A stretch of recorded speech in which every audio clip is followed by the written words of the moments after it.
మహారాష్ట్రకి మరో ఎదురుదెబ్బ తగిలింది. పార్టీ సెంట్రల్ కమిటీ సభ్యుడు రామ్ధీర్ మజ్జీ ఇప్పుడు పోలీస్ ఏటు లొంగిపోయారు. రామ్ధీర్ పై ₹1 కోటి రివార్డు కూడా ఉంది. మజుతో పాటుగా మరో 25 మంది మావోయిస్టులు కూడా లొంగిపోయారు. మాజీతో పాటుగా మరో 25 మంది మావోయిస్టులు కూడా లొంగిపోయారు. ఛత్తీస్గఢ్, మధ్యప్రదేశ్లో ఇప్పుడు ఈ మావోయిస్టులు లొంగిపోయారు. ఛత్తీస్గఢ్ సీఎం విష్ణుదేవ్ సాయి ఎదుట లొంగిపోయినటువంటి వారు కొందరైతే అటు మధ్యప్రదేశ్ సంబంధించినటువంటి ప్రాంతంలో కూడా మరికొంతమంది లొంగిపోయారు.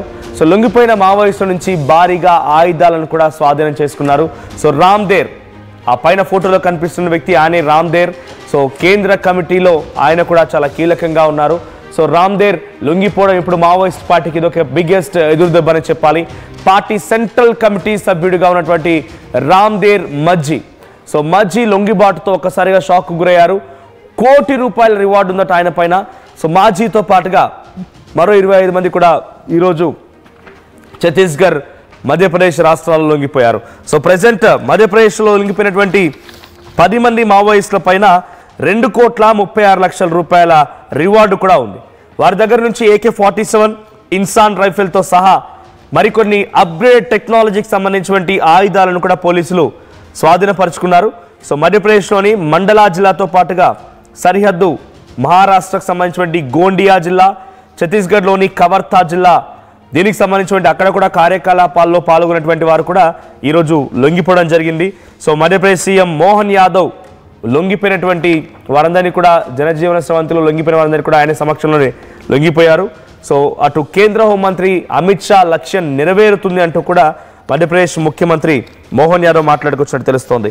So Sundar alias Kabir alias Soma, మధ్యప్రదేశ్లో లొంగిపోయిన వారి పేర్లు సుందర్, రాకేష్, సమర్, సలిత, విక్రమ్, లాల్ సింగ్, తర్వాత Shilpa, Zarina, Jaisheela, Naveen. So Naveen alias Hidma. So Naveen పేరు కూడా అక్కడ హిడ్మాగా ఉందట. మధ్యప్రదేశ్లో 10 మంది, ఛత్తీస్గఢ్లో 15 మంది, మొత్తంగా 25 మంది పోలీస్ నేత మావోయిస్ట్కి సంబంధించినటువంటి నేతలంతా లొంగిపోయారు. దాంట్లో కీలకమైన నేత పార్టీ సెంట్రల్ కమిటీ సభ్యుడు రామ్ధీర్ మజ్జీ కూడా ఉన్నారు. మా ప్రతినిధి ఉదయ్ ఉన్నారు. ఉదయ్, ఒకవైపు మావోయిస్టులు ఒక వ్యూహరచన చేస్తూ ఉన్నారు, కీలకమైన నేతలు తెలంగాణ వైపుగా వచ్చేటువంటి సమాచారం కూడా ఉంది, ఛత్తీస్గఢ్ నిఘా వర్గాలు చెప్తున్నాయి. ఇంకోవైపు ఛత్తీస్గఢ్ బీజాపూర్ అడవుల్లో ఒక కాంట్రాక్టర్ని హతమార్చడం, ఇప్పుడు మరో వార్త 25 మంది మావోయిస్టులు లొంగిపోవడం. అసలు ఏం జరుగుతోంది? మావోయిస్టులు ఒక తాటిపై లేరా? మావోయిస్టులు మొత్తం విచ్ఛిన్నం అయిపోయారా?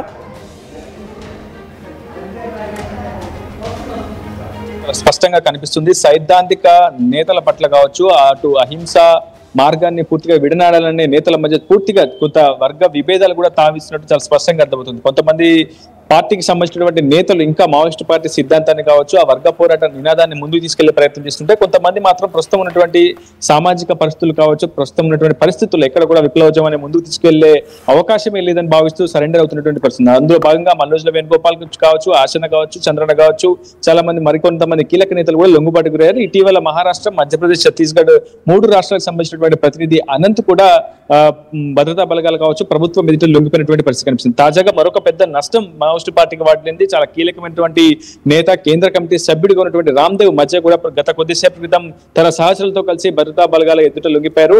ఛత్తీస్గఢ్ లోని ఖైరాగఢ్ జిల్లా బకర్కట్ట పోలీస్ పరిధిలోని కుంహి గ్రామంలో భద్రతా బలగాలకు లొంగిపోయారు కేంద్ర కమిటీ సభ్యుడు రామ్ధీర్ మజ్జీ. ఆయనతో పాటు మరొక 4 డీవీసీఎం సభ్యులతో పాటు మొత్తం 12 మంది మావోయిస్టు పార్టీకి సంబంధించిన సభ్యులు లొంగిపోయారు. ఇందులో ప్రధానంగా కేంద్ర కమిటీ సభ్యుడిగా ఉన్నటువంటి రామ్ధీర్ మజ్జీపై 45 లక్షల రివార్డు కేవలం ఛత్తీస్గఢ్ రాష్ట్రం ఒకటే ప్రకటించింది. మిగిలిన అందరూ కలిపి మొత్తం 87 లక్షల మేర రివార్డు ప్రకటించినట్టు మనకు సమాచారం అయితే అందుతుంది. ప్రస్తుతం వారందరూ కూడా లొంగిపోయారు.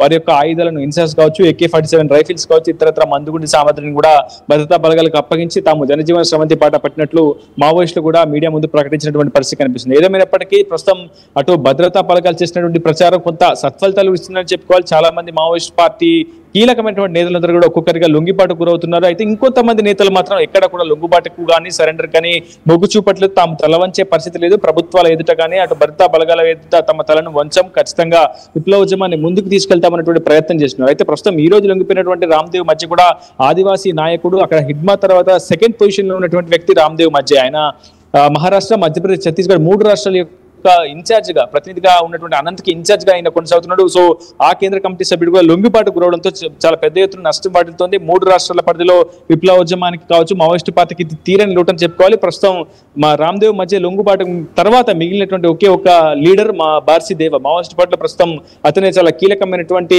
కింగ్ పిన్ గా కొనసాగుతున్నాడు. ఆదివాసీ నాయకుల్లో అతనికి చాలా బలమైనటువంటి ప్రాధాన్యం ఉన్నటువంటి నేతగా ప్రస్తుతం మావోయిస్టు పార్టీ కావచ్చు, భద్రతా బలగాలు కావచ్చు అతన్ని ప్రాచుర్యంలోకి తీసుకొస్తున్నటువంటి పరిస్థితి. సో ఈ నేపథ్యంలో రామ్దేవ్ మధ్య లొంగుబాటు చాలా తీవ్రమైనటువంటి నష్టాన్ని మావోయిస్టు పార్టీకి కల్పించే అవకాశం ఉంది. నిజానికి గత కొద్ది రోజుల క్రితం మావోయిస్టు పార్టీ 3 రాష్ట్రాల ప్రతినిధి అనంత్ కూడా ఒక లేఖ రాశారు. జనవరి 1 వరకు మాకు సమయం ఇవ్వాలి, తాము ఖచ్చితంగా లొంగిపోతాము, తాము సామూహిక లొంగిబాటుకు కట్టుబడి ఉన్నామని చెప్పి లేఖ రాసిన కొద్ది గంటల్లోనే అనంత్ పోలీసుల ఎదుట భద్రతా బలగాల ఎదుట లొంగిపోయినట్టు సూచన. ప్రస్తుతం అదే మావోయిస్టు పార్టీ మధ్యప్రదేశ్, మహారాష్ట్ర, ఛత్తీస్గఢ్ కు ప్రతినిధిగా ఇన్ఛార్జ్ గా ఉన్నటువంటి రామ్దేవ్ మధ్య కూడా లొంగిపోవడం పట్ల చాలా పెద్ద ఎత్తున చర్చ కూడా జరుగుతుంది. ప్రస్తుతం మావోయిస్టు పార్టీ అంశంపై ఏ విధంగా స్పందిస్తున్నది మాత్రం వేచి చూడాల్సి ఉంది. ఏదేమైనప్పటికీ మావోయిస్టు పార్టీలో స్పష్టంగా ఒక చీలిక కనబడుతుంది. సిద్ధాంతాన్ని అనుసరించే నేతలు ఒకవైపు ఉంటే, సిద్ధాంతాన్ని విడనాడే నేతలు మరికొందరు ఇలా జనం బాట పడుతున్నట్టు వనం వీడి జనంలోకి వస్తున్నారు. మనోజ్ రైట్. సో ఈ స్థాయిలో లొంగిపోతూ ఉన్నారు అని అనుకున్న క్రమంలో ఏకంగా కీలక మెంబర్ కూడా మాజీ మీరు చెప్తున్నట్టుగా కేంద్ర కమిటీలో కీలకమైనటువంటి సభ్యుడిగా కూడా ఆయన ఉన్నారు. అటువంటి నేతలు లొంగిపోవడంతో ఇప్పుడు ఆయా ప్రాంతాల్లో అంటే మధ్యప్రదేశ్, ఛత్తీస్గఢ్ ఈ ప్రాంతాల్లో ఇక మావోయిజం అనేది పూర్తిగా అంతమైపోయిందా?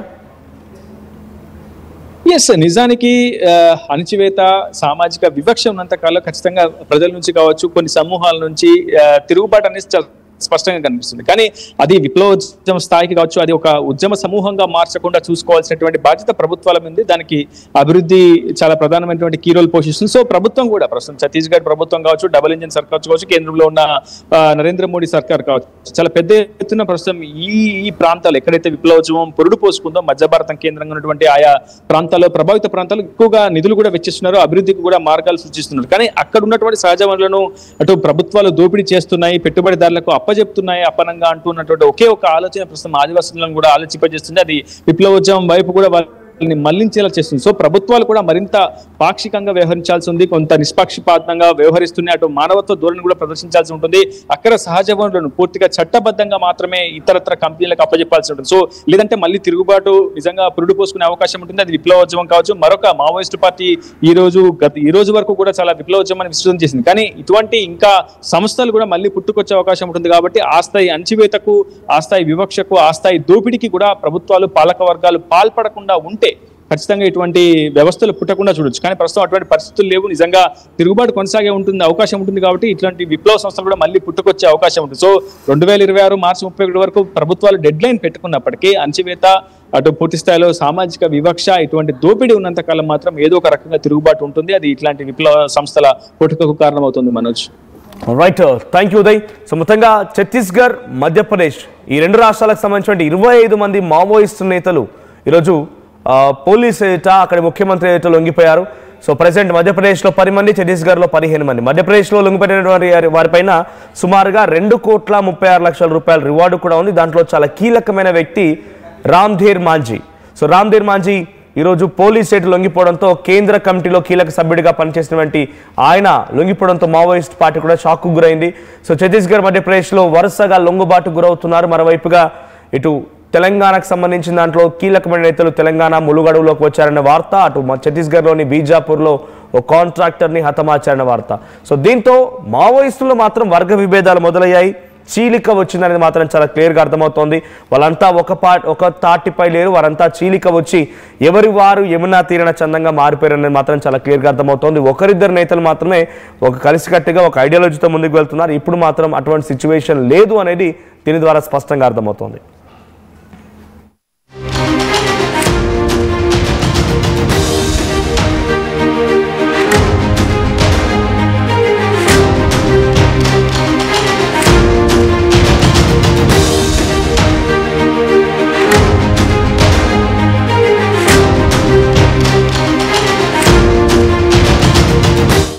నగల సామ్రాజ్యం పెద్దది, మన వేడుకల్లో నగల పాత్ర పెద్దది.